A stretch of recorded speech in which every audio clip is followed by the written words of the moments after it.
But there's something very fascinating to me about women, especially in our 50s and 60s and beyond, going, this is my life. This is what I'm going to do. This is what I choose, and doing it, acting on it.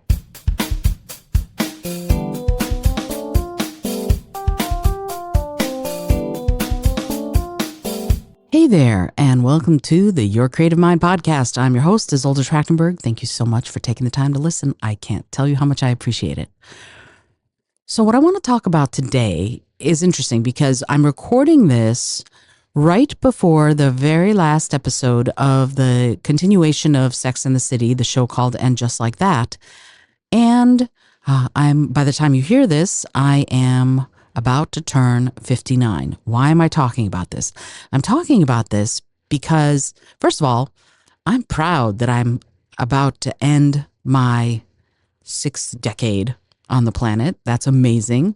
I've accomplished an incredible amount of stuff. I was just talking to someone and she asked me about my best memory. And I went, well, one of my best memories is in college, I directed a play, a full-length play. And doing it, I did not have any idea how to do it. What happened was I was taking a women's studies class and we had to do a social action as part of the class. And I decided that my social action was going to be to direct a full-length radical feminist play. I chose Pam Jem's Druze Fish Stoss and Vi, and I went to my professor and I said, this is what I want to do. And she said, excellent, that's great that that's what you want to do. But you can only use actors who are taking a women's studies class or who have taken a women's studies class. So then I had to scour and find women, because there are 4 women characters in this play, who were actors and who were taking a women's studies class or who had taken a women's studies class. I scoured, I found them. I set about doing a full-length, full production in the basement. It's called Basement Arts was the series, in Basement Arts at the Freeze Building at the University of Michigan 38 frickin' years ago. And not knowing how to direct, I had a vision of what I wanted, of how I wanted to do it. I knew I had to. I went to Borders Books and I found books on directing, on set design, on sound design, on lighting design, you name it. I scoured, figured out how I wanted to do this play, and we did it in the little theater in the Freeze Building at the University of Michigan. And I send huge thanks to Mary Scott O'Connor, Merritt Collins, Christina Leet, and Julianne Schechter for participating, for being the actors, and to Douglas Rivers and John Cudine for helping with sound and light running and a little bit of design, although I had a lighting design person from the theater department who was willing to design the lights. That I didn't know how to do because I didn't know how to work that board. We ended up using very little lighting, just lights up, lights down. But why am I talking about this? So when I was asked, what's your favorite memory? My best memory was doing that. I was sitting next to Jimmy Rhodes. He's a stand-up comedian out there somewhere now, I think. He was sitting next to me during the show. We put it on for one night only. So all of this work, I lived, I breathed that show for months. Figuring, I found rehearsal space. I went over with the actors. We did acting games. We figured out how to do this full-length production on a $50 budget. 50, not $1,500, not $5,000, $50 we had that the university gave us, and that's what we did. We put on a full-length play. For the backdrop, there was supposed to be an armoire that the women take their clothes in and out of because they're all living together, I guess. In the play, I mean, it's been 38 years since I've read it, so yeah. And I couldn't find an armoire, so instead, the theater had these sort of angled slats, one up the other for sound, I guess, wooden slats. And so what we did is, and everybody who was in the show designed their own costuming. They figured out what they were going to wear. And so we hung the clothing over the slats, and that provided this gorgeous, glorious, colorful backdrop for the stage. And when someone needed something in the real play, they would have taken it out of an armoire. We couldn't do that because we couldn't get an armoire. $50 budget, remember? But they took the clothes off, put them on right there, took them off, hung them back up in their spot. And sitting there, watching lights go up, watching the play, seeing my vision of it come to life, and then lights down, end of play. It was magic. I don't have another word to describe it. It was magic. Why I'm talking about this is because when she said, "What's your best memory?" I'm like, that's it. And what's really interesting is that I just got to have another sort of best memory. I took a directing class, Karen Kohlhaas, and hopefully she's going to be, she's either been on the show just recently or she will be on the show very soon because I asked her if she wanted to be on the show and she said yes, which is great. So I'm so looking forward to that interview. She's taught at Atlantic. She's taught at Tisch at New York University. She runs her own classes now. She lives down in Mississippi and she's currently making a documentary on the works of Tennessee Williams and on the life of Tennessee Williams. Anyway, so shout out to Karen. So I took her directing class, and as part of it, we had to choose a play we wanted to direct 20 minutes of. We had to hold auditions and cast the play, and then we had to direct those scenes from the play. So I chose Harold Pinter's Old Times to do this, and we weren't 20 minutes, we were like 36. Shh, don't tell anyone. But the actors I got, a huge thanks to Jackie Scheel and Lori Key and Mark Cosby for being my Kate, Anna, and Dealey. They were brilliant. They were so good. They just, wow. And it was my vision, right? It was my vision of how to do what needed to be done. And it was amazing. Just watching it come to life made me realize I'm doing what I'm meant to be doing. I'm directing plays. I want to write plays and direct plays, and I'm writing plays, and I directed a play, and I'm just getting started. I cannot wait to do more. That's how I feel. I feel like at 58, almost 59, and I have a feeling I'm going to put this out first week of October, which is the week of my birthday, this episode. It is brilliant to realize after all this time exactly what you want to do, because the feeling is I'm just getting started. Baby, watch out, right? I am just getting started. And here's why I started talking in this episode about the show and Just Like That. First of all, I'm a ginormous fan of Sex and the City.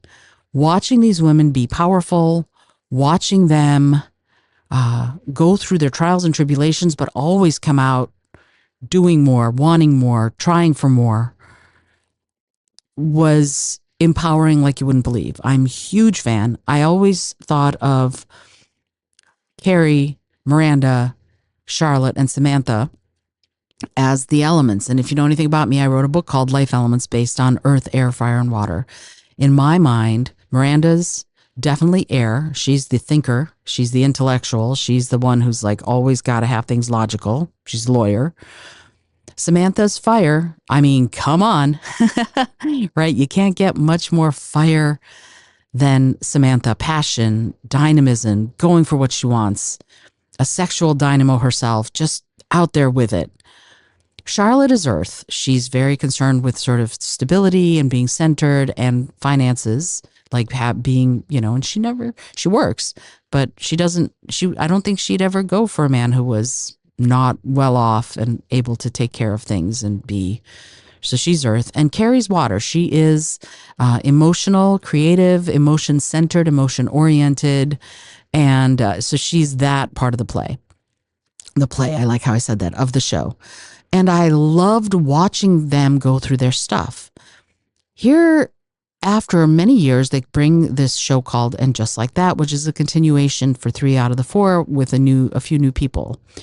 And what's interesting to me about this and why I've watched it, and I'm not a hate watcher, don't get me wrong. I didn't watch it to hate it. I watched it more because I wanted to see more of that kind of sort of adventurous spirit. And watching Miranda leave what was sort of staid domesticity and go for something completely different with the character Che Diaz, who I know, Sarah Ramirez, I know that their character was very polarizing. Get it. I'm not going to talk about Che Diaz. Why I'm not going to talk about them is because that's not what this focus is. I'm talking about Miranda trying for something different, going, I'm going to probably blow up my whole life, but this is something I feel like I have to do. In some way, I was like, yeah, if you are at that place, and it's not a midlife crisis. She's not midlife anymore, Miranda. She is past midlife. But she finally went, something has been different in me, and I have to follow it. I have to see what's there. And yes, she blew up her life. And yes, she hurt her husband. And that was very tough for me to watch because I know people who've blown up their lives like that, and it is incredibly painful. And I don't know if there would have been a better way to do it, except for don't cheat, right? My husband and I have a rule. If you find yourself attracted to someone to the point where, because we both recognized you're going to be attracted to other people. We all are attracted to other people, even if we're in loving, committed relationships. There are people out there who you're just going to find attractive. But if it gets to the point where you're like, I feel like I need to pursue this, before you do a thing, you have to come to me and I have to come to you and we have to say, this is what's going on. My thing is honesty above all else, integrity above all else. So if you find someone in your life is sparking you in that way, don't do a darn thing before talking to your spouse or partner, period. Full stop. That's the deal that Rich and I made years ago. And I love that we can trust each other with that, because I would always rather know than not know. So that's what I would have done differently if I were the writers with Miranda. But I guess that's not very dramatic. I had a playwriting professor. I'm not going to talk about him by name because I didn't care for him, but he said something, and I'm sure it's not his, but he said, theater is just like life with all the boring parts cut out, which I don't know who said that first, but I believe it. What's interesting to me is that Miranda blew up her life and hurt people in the process. There were better ways to have done that, but not nearly as dramatic ones. So that's that. With Charlotte, the thing that's interesting to me about her is that after all of these years of being a sort of a stay-at-home mom and working her household, she decided to go back to work. Not in the first season, I think, but in season 2 maybe. And that caused upheaval in her family, but she felt it was time. They were her children. I was going to say daughters, but no, Rock is non-binary. Her children were grown enough. Her husband said he'd help take care of things, and she was like, I'm going back to work. She called it a gallerina. People who work in galleries, women especially, I guess, who work in galleries, who sell art to art patrons and collectors. And she decided to do that. And there's a lovely episode, actually, the first day of work. Charlotte was trying to do this dress that she thought would work for her. And interestingly, she was like, it doesn't fit. I'm going to go on almost a fast or whatever to try and get rid of her belly, her 50-something-year-old belly. And I'm like, honestly, doggone it, just accept that you have a body that is 56 or whatever, and it's gorgeous. But she didn't, and she kept trying, and she shows up in the dress, and there's this whole thing with the belt is the thing that makes the dress, but it kept riding up on top of her belly, and it was really upsetting to her. And she shows up, and the other gallerinas who work at this gallery, owned by the great Victor Garber, so they show up, and they're all, 2 of them are skinny minis, and one of them is Bonnie Milligan, also known as Belting Bonds, who is a brilliant Tony winner for, I can't think of the Victoria Clark show. Cannot remember what it's called. Kimberly Akimbo, that's it. She won the Tony for supporting actress, and she's a woman of size, and she's gorgeous and glorious, and she's wearing this beautiful, flamboyant, wonderful, awesome outfit. And she's like, she welcomes Charlotte and goes, come on up, I'll show you where to put your stuff. And Charlotte looks at her being her bad self and just, and she takes off her shapewear in the bathroom and puts on the belt and is like, I'm badass. And I freaking loved that. I loved that so much because Life is too short to worry about that crap. Anyway, so Charlotte goes and she has that adventure. But mostly we see the trauma and the drama through the people in her life. And I frankly would have wanted to see more about her life as a ballerina, in her work, in the things that she's trying to do for herself. But what happened with her this last season, Harry got prostate cancer and she couldn't talk about it, and so that was her drama. It wasn't even her drama, it was drama about someone she loved. And why I'm talking about this is because I keep coming back to what are the adventures these women are having. So many of them are because of their families, right? Christopher Jackson's character Herbert lost his comptroller election, and his wife is trying to do this amazing. Lisa Todd Wexley, the character played by Nicole Ari Parker, is trying to do a documentary that she's trying to get Michelle Obama to be in. And it is like, it's super exciting. It's amazing. And she's got this funding from PBS to do this incredible documentary. We don't get to see that very much. We get to see the drama around her kids going, "You're never here." And yes, it's a balancing act. And she's trying to take care of her husband. But what about her? What about her life? What about her adventures? And Carrie Bradshaw's one of those people who I love to hate sometimes and hate to love sometimes, because she's flawed, yes, but she also in this show she started the show, of course, with her husband, the love of her life, dying, and so season 1 was about grieving, and season 2 was about bringing back Aiden Shaw, the character played by John Corbett. And finally, season 3, she let him go because he was never right. He was never right. And some of this is about follow your intuition, doggone it, right? What are you doing if your instinct is to say no, like she wanted to in Sex and the City? If she turned him down to begin with, and she said it herself, it's a full moon night. You're out on the street. There's a dog. He gets on one knee. You say yes, even though she didn't want to. Obviously, she wasn't ready to marry, and she was not ready to marry him. But she did it. And so a lot of her struggle has been this very subdued person who suffered a major loss with the loss of her husband. But her fire went out, and it's weird. I say she's water, but I don't know. She started writing this novel and I have no idea if it's good. Every time she reads snippets of it, I kind of am like, okay, it does not fill me. It doesn't work for me. It might work for us. And I wonder if they're going to put the novel out as part of sort of promoting the very last episode or something. I don't know. I know that the 19th century has become very fascinating to people, like the Gilded Age has been fascinating for people. And I'm going to talk about the Gilded Age because, wow, there are women in their 50s, 40s, 50s, 60s, 70s who are powerhouses. And I love that about the Gilded Age. But here, I feel like everything is very subdued. Sarah Jessica Parker, brilliant actress. I enjoy her, and I love the character of Carrie Bradshaw, but I have not loved her in this, in part because of that, because she makes it seem like a fabulously wealthy woman who can afford a pretty good-sized house at Gramercy Park, so she has access to that private park, is dressed beautifully, but is kind of living a life. And I wonder at that. I wonder, she's talking about, well, what if it's okay to be alone? And I love that. What if being alone can be a happy ending? And I love that. And I'm looking forward to seeing what they do with the final episode.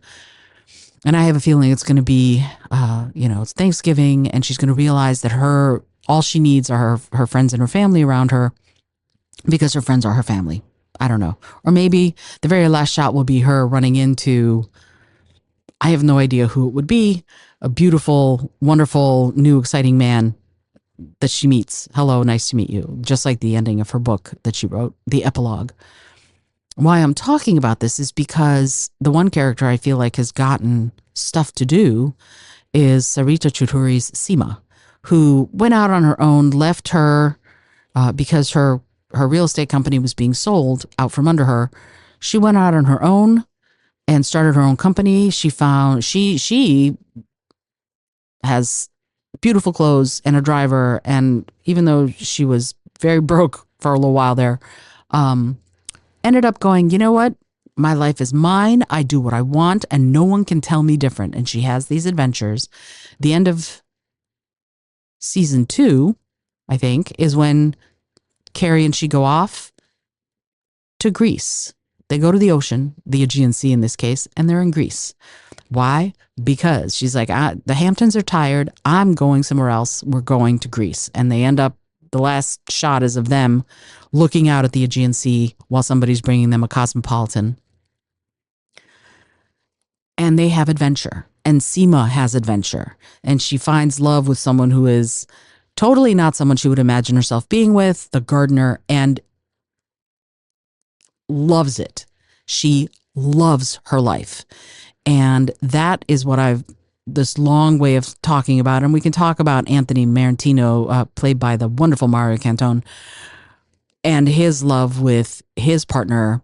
But I want to talk about the women because specifically, finding love is great.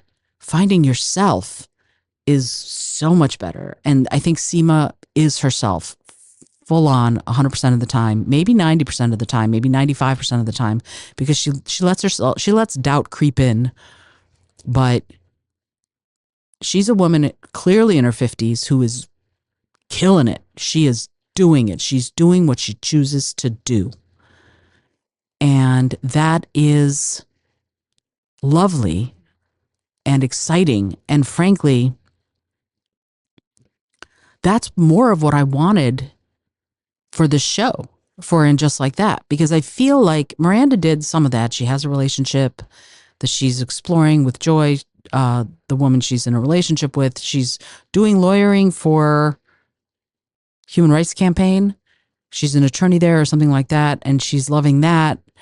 But it feels all subdued, and maybe that's why it does not feel larger than life. It feels like real life.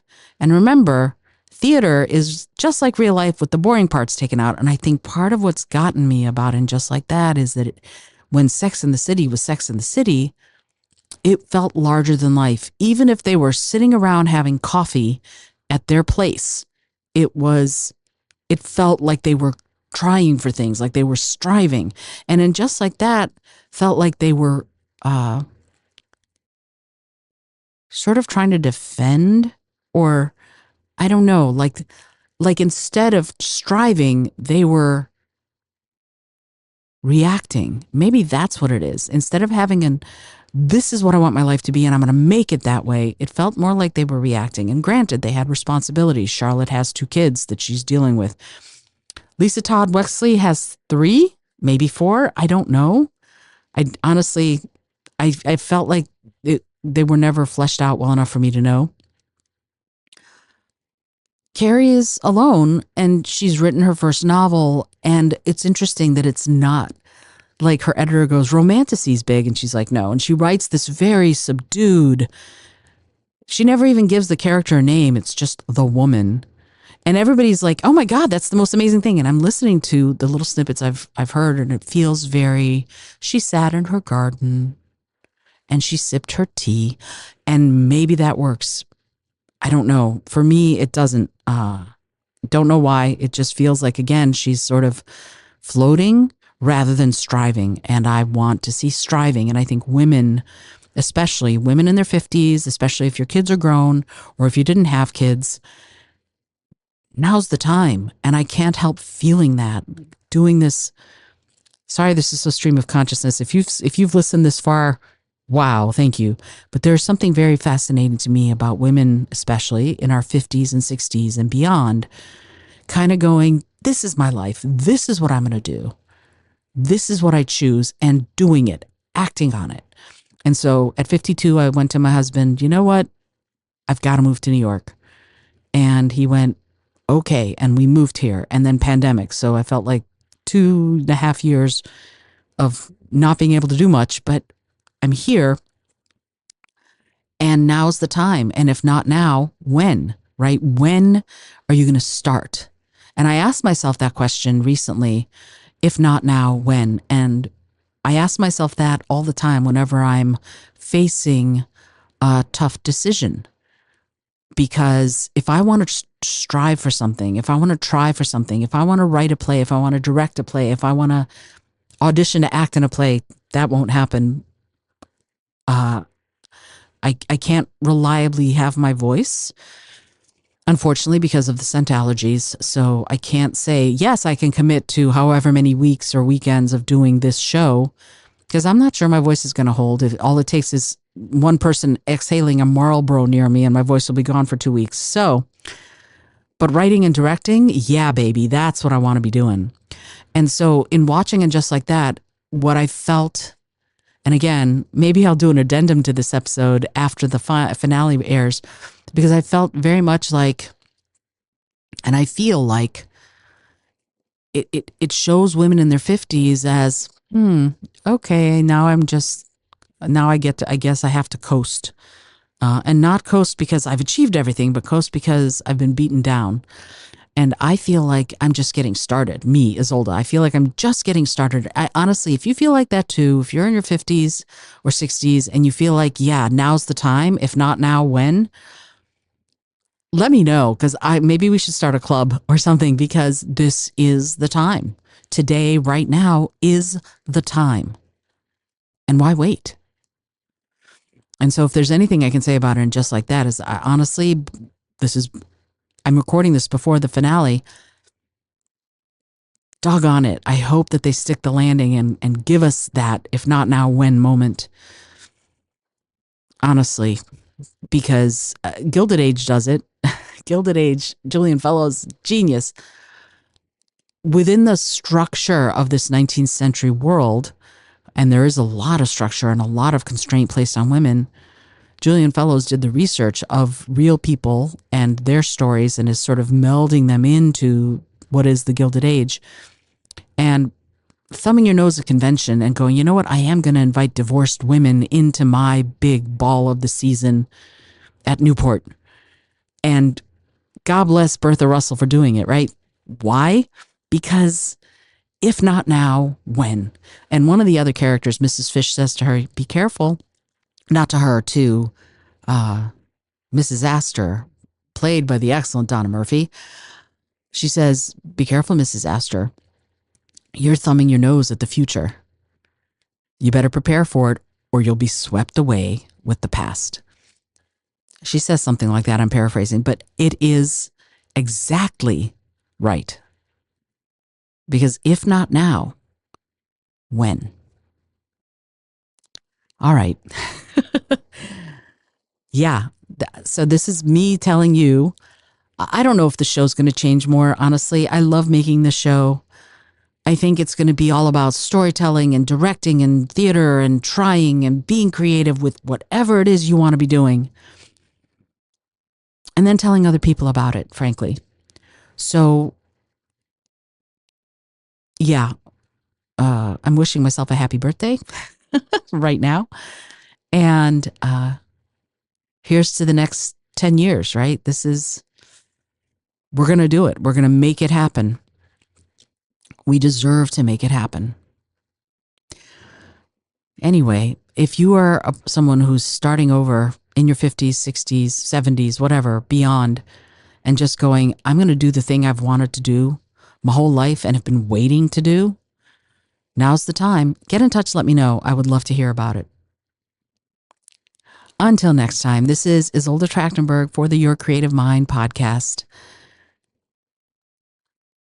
reminding you to be bold, be creative, and most of all, be kind.